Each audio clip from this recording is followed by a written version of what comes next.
AI is not here to create more forms and more ideas or more concepts, but AI should help us see the consequences earlier. Sustainability, manufacturing, quality, and other downstream impacts.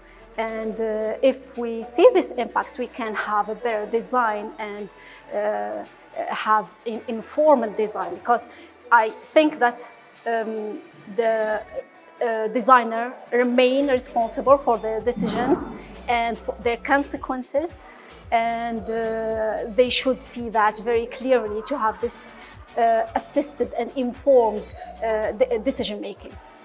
So this is the main thing. So we can use AI not only for creating concept, but we can use it before to enhance the brief and have better knowledge about the product, the needs, the patents, the standards, etc., and the feedbacks from other products. And we can use it also after the concept generation to evaluate it if it is good with this downstream consequences.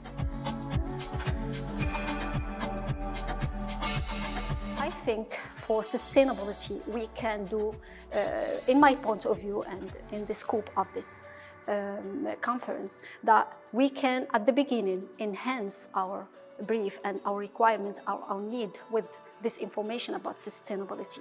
We may have a really a good idea about how our products have impacts in sustainability, in waste, in energy, in life cycle costs, and people, and economy, etc., and have this insights before beginning the design, so we have this enhanced brief.